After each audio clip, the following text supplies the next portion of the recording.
Hello, and welcome back to Raisina Live Studios. I'm Mihir Sharma, and the subject that we're going to be talking about for the next 15 minutes is Europe looking east. And as one of my co-panelists pointed out, it's not the most revealing of titles.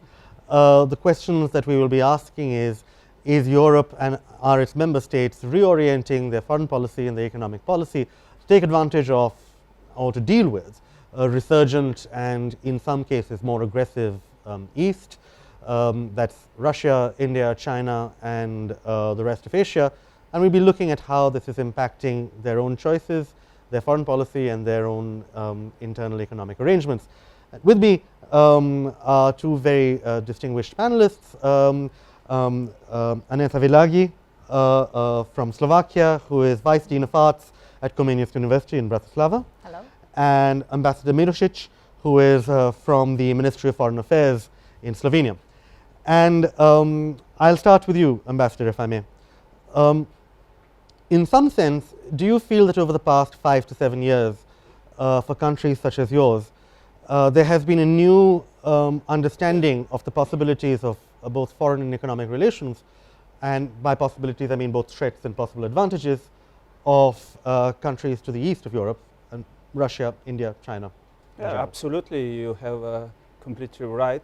Slovenia, which is a part of the European Union, and as far as you know, we cooperate regarding the foreign policy inside the European Union, and we shape a common security and foreign policy. Of course, is well aware of new importance of the East. There are many Easts. First of our East is, for example, already Western Balkans. The other is Russia, where we have a very complicated situation in trying to re-establish dialogue with Russia.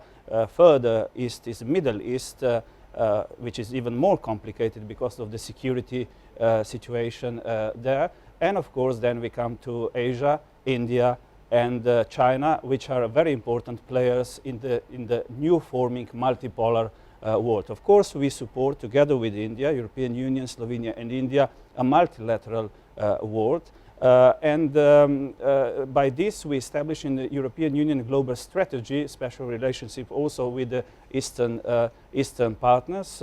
So it means EU-India strategic partnership. It means awesome dialogue with the Asian countries. So European Union is well aware of more and more importance of the Asian countries and China, which is trying to reach out the European Union through One Belt, One Road initiative, that we have to establish even further cooperation. Economically, it's very important.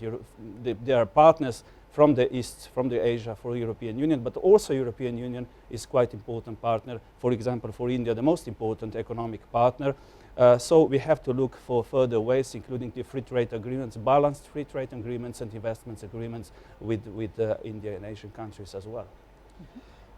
Dean Vilagi, do you feel, and those are definitely some of the possibilities outlined, but I mean, in some sense, when the ambassador says common security policy, and it's not exactly common, and nor should it be, because the European Union is a member of, is a union of states, of sovereign states.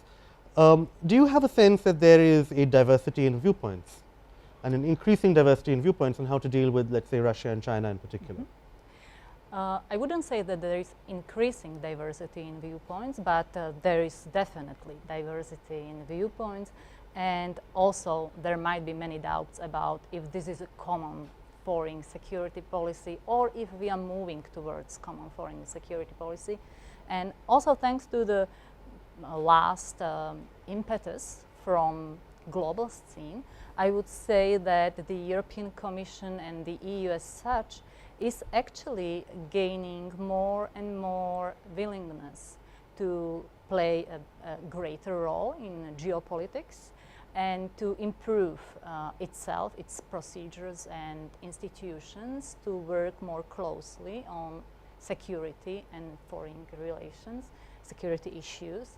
And that's also why the East and Eastern partners, for example, like India, became to be the partners with whom it's very strategic for the EU to build up the ties and relations. And speaking about those diverging viewpoints within the European Union, we can see this at different levels, not only between the member states, for example, different viewpoints towards Russia, but for example also in intra-state level, different viewpoints between political parties towards Russia in one state. That is true, but in fact, and I'm going to come back to Russia in a moment, but first, Ambassador, maybe we should talk a little bit about, you mentioned the Belt and Road and Chinese investment. In some parts of Europe, this has been welcomed, and in some parts of Europe, there are greater doubts about this. Do you feel that there are some maybe cautions and maybe institutional checks and that you need to deal with a sudden influx of investment, because some countries in the rest of the world have discovered that they maybe needed some institutional concerns?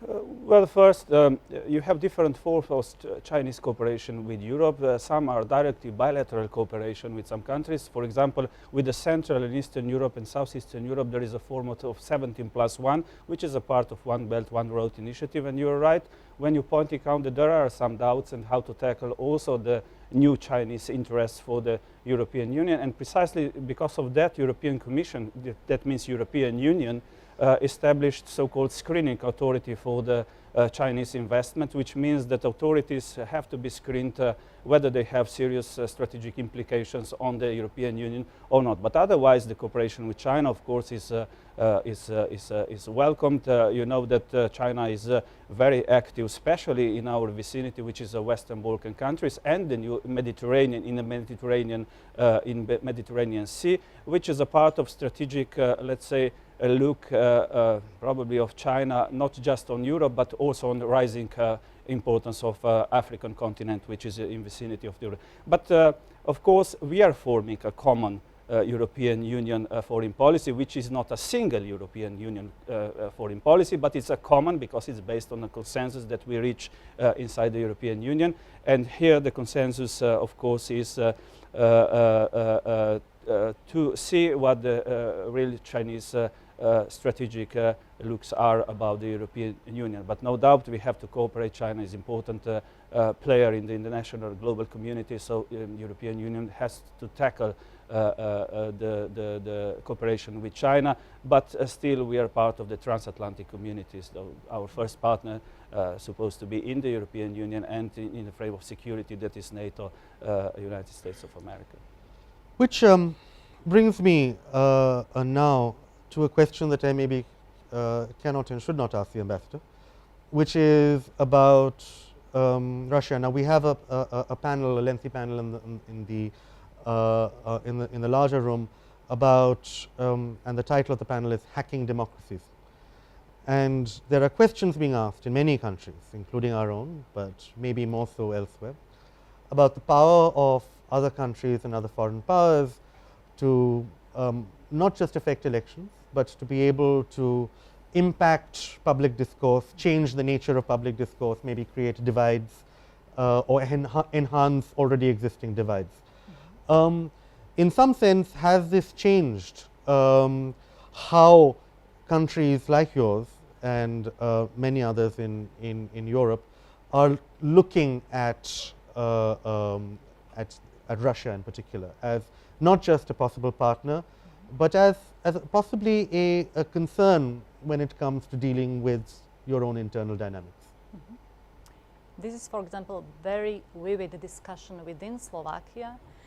You've just gone through, and election. We are forcing the election. Mm-hmm. But the problem is that after 2014, probably, there is a really kind of attack of this, we could call it Russian influence. And it's going mainly through the internet, through, we call it conspiratory websites. And the aim is to provoke public discourses that would go against liberal democracy, that would go against EU as a foreign policy orientation of the country. And this is something that we really have to fight for, because also the institutional setup has to be somehow established in a way to make different counterattacks in these public discourses. For example, at the Ministry of Foreign Affairs, strategic communication unit was set up just to try to react or even prevent some kind of reaction from the other side. That's very interesting. Do you have also, does your Ministry of Foreign Affairs also feel the need to respond more quickly?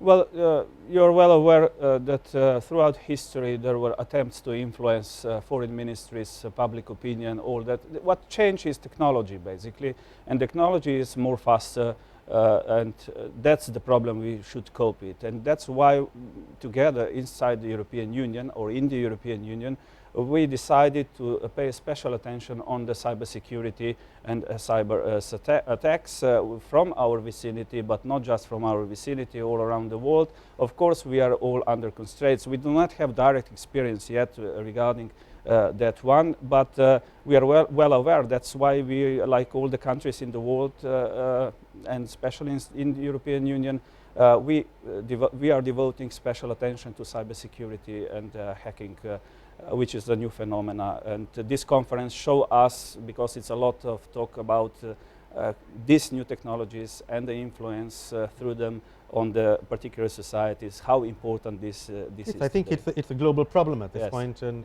nobody quite knows how to deal with it. But I want to return to maybe another aspect of Europe as it opens itself to more investment. There is, in many of your countries, there is additional money flowing in, not just from investment from the East, but also, in fact, EU money itself. And I know that in Slovakia, when I was there last year, there was a lot of anger on the streets about a murder. Yeah. And I of a journalist who had been investigating corruption in Malta. Also, I went last year. There was a similar issue there. I was just I wanted to ask both of you, in some sense, whether countries in the European Union that have discovered these greater influences, and by here I mean not just Russia and China, but also maybe the EU itself. Is there a fear that there is internal institutional strength? Structures are not strong enough to deal with more money, outside criminality, and again, I'm not talking about migrants in any way. In many cases, it is these are other Europeans we're talking about. Is there an issue? Is that an issue in a live issue in Slovakia? Definitely. For example, the biggest issue in upcoming election campaign is actually the rule of law and how to enhance, how to make state perform better in a way to deliver the justice, to deliver the rule of law as such. So this is definitely influencing the debate, political and societal as such. And Ambassador, just a final thought for you. In some sense, for countries in Central and Eastern Europe, you have now been put in a situation where you will have to deal with countries like Russia, China, the broader Asia, maybe even India in some sense, which are larger and powerful and would much rather deal with you one by one rather than as components of the largest trading bloc in the world. Where do you see that relationship between member states, the EU, and these countries that are attempting to have bilateral discussions pan out in the future? If you ask me about choices in the foreign policy, it is very clear Slovenia is a member of the European Union. This is the first, let's say, international surrounding where we do coordinate our foreign policy activities, and we see our future in the hardcore, I would say, of the European Union. That means that we do not exclude bilateral relations. On the contrary, we do want to have bilateral relations. But you mentioned Slovenia is a smaller type of a nation, and probably we aggregate our power much better through the European Union to deal with such a larger partners in the international community like China, India, Russia and others. But again, I will repeat, that does not preclude good bilateral cooperation, especially economic cooperation with other and larger partners. And with India, we had in recent months